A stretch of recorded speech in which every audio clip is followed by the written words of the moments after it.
What's up everyone and welcome to this video. In this video we're going to be taking a look at some research that scientists have done stating that the soul lives on after death.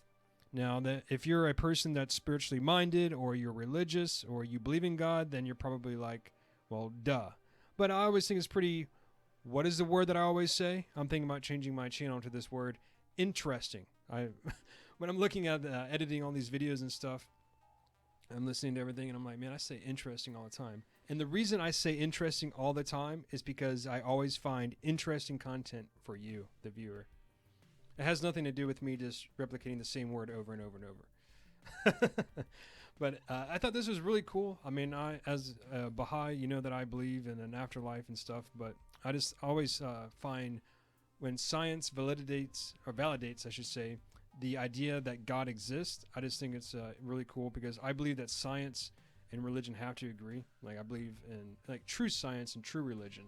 So that means that they have to be both objectively true, because for the longest time, you know, a lot of our science was not true. I forget the guy's name, but he was a doctor and he faced a lot of criticism and people hated him because he was going around telling people that they had to wash their hands between surgeries and like delivering babies from pregnancies. And I guess, like, I'm not so sure if it was because, like, the doctors at the time thought the idea of washing your hands was just so terrible. I think it was probably because they did not want to consciously or unconsciously think about the fact that they were rather indirectly responsible for the deaths of a lot of these women, because they would just, like, deliver one kid, have blood on their hands, go over to the next woman and deliver that baby. That's probably... well, that's definitely not another thing that they should be doing. They should wash their hands. But, well, let's go ahead and take a look at this video. Enough of me rambling on about, you know, random tangents here and there. But I do think science is important. I think science should be objective. I think we should apply the scientific method to things. And I think science should be open for discussion. I think people should be able to express themselves with freedom of speech and, you know, let the various opinions and observations come to light, and then people can objectively determine what is true reality. So on to this article. The soul does not die, but returns to the universe, scientists say. For millennia, philosophers, I know how to say philosophers, I don't know why I was struggling with that, and scientists have researched and put theories proving whether a person's soul is immortal or whether it dies when the body ceases to function. Scientists from various fields are trying to understand the mysterious nature of the soul. I don't think that we'll ever really be able to fully understand the nature of the soul. I believe that a soul exists. I guess probably like the best analogy that I can think of for like how the soul operates is it's not that the soul is directly inside of our body. Like when our bodies are destroyed, it's not like the soul just kind of evaporates and floats up, you know, into the next world or whatever. I think our souls are probably something kind of like Avatar. You remember when like the guy that was in the wheelchair, he was able to like, they put his consciousness in the body, whatever, and then he was able to run around and do whatever. I think that's probably what our souls are basically like. It's that our soul is our true self, and then we are using our body, you know, like the temple, as a means of navigating the physical world.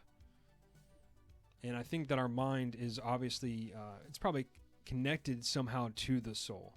You know, it was like, and so your body's connected too, but I mean, like the mind has like a special place in that connection, I think. Some scientists believe that the brain is like a computer and the human mind is like software, which is activated by a bioquantum computer brain. It turns out that the soul does not die, but continues to exist in this universe after death.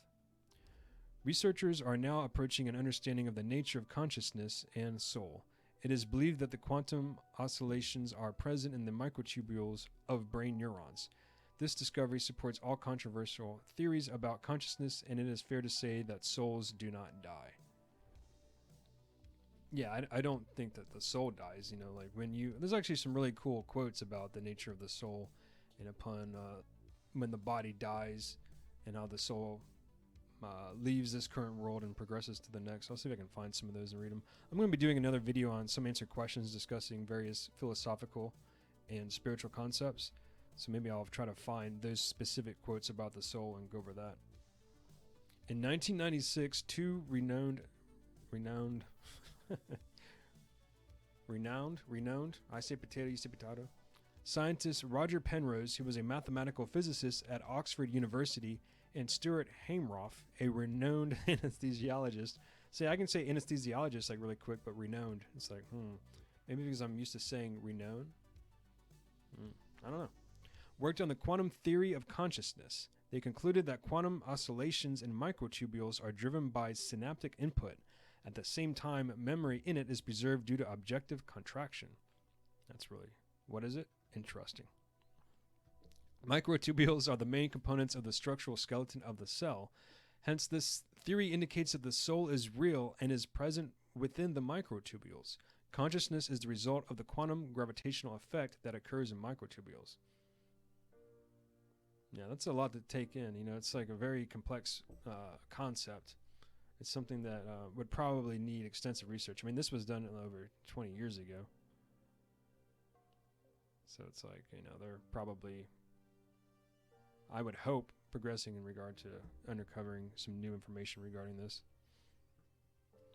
Both researchers believe that the human brain is actually a biological computer and that human consciousness is a program controlled by a quantum computer inside the brain, which continues to exist even after we die. Yeah, it's like the way that the brain is able to portray things. I mean, I don't believe in like simulation theory where it's like, you know, everything is fake, but I can understand a way that simulation theory might be true because, well, an aspect of it, if you will. I mean, this isn't the true reality. I mean, this is a true reality, and this everything, you know, existence is real. You know, the physical world is real, but I guess like our true aspect is of a spiritual being, you know, that's designed to cultivate virtue. I guess like your spiritual purpose in this life is to know God, you know, and to cultivate virtue. You kind of want to be like a Marcus Aurelius, you know, develop yourself into a really good human being and help out your fellow man. And I guess your material purpose would be to have a family and to, you know, continue on your legacy through your genes. David Hameroff, who discusses the existence of the soul, argued that when the heart stops beating, all microtubules lose their quantum state.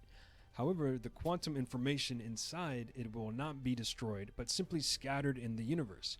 It is possible that the soul goes into a parallel universe. If a person was resuscitated, then the information instantly returns back to the microtubules. Yeah, and if you watch like a lot of near-death experience videos, there's some interesting ones where people talk about things that they should not have been able to know. Like while they're unconscious or apparently unconscious inside of an operating room, they can describe the conversation that the doctors and nurses had, various issues with the surgery, what kind of tools they were using that they wouldn't have known about. Another person was like, you know, leaving their body and they saw like a shoe on a gutter. If you ever seen that movie, Life After Life, with Dr. Raymond Moody, there was a really fascinating, I guess, interview with this former Soviet, I think he was a scientist. I'm not sure if he worked for the KGB or not, but he said that he was taken out by the KGB, and when he was going leaving his body or whatever, he saw this baby and it was crying, and all of the doctors could not figure out why this baby was in pain. They couldn't figure out what was wrong with it, and somehow he was able to come to the realization that the baby had a disjointed hip, or its hip was messed up or something. And when he was brought back to life, he told this to the doctor, and that was the issue that was wrong with the baby. So it's like, how is he going to know that stuff, you know? So there's some interesting stuff out there, of course, because it's interesting.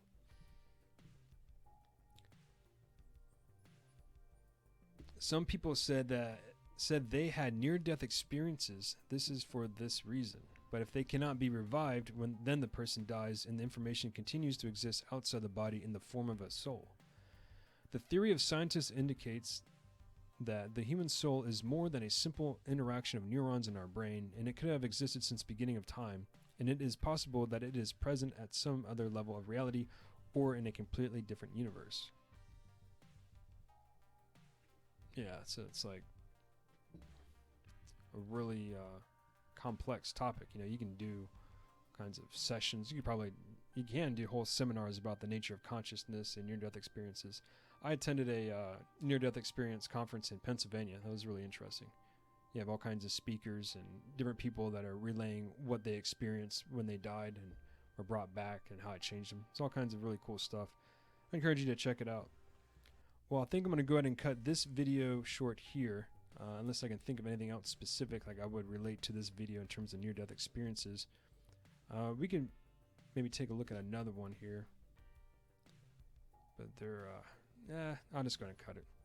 Well, thanks for checking this video out. Now I might do some more, maybe make this into like a specific topic, just cover various near-death experiences, because some of them can be rather long, and I don't want to make this video like too long here.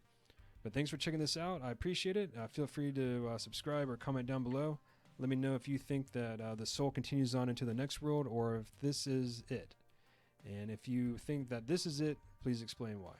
Thanks a lot for checking this video out. Until next time, take care.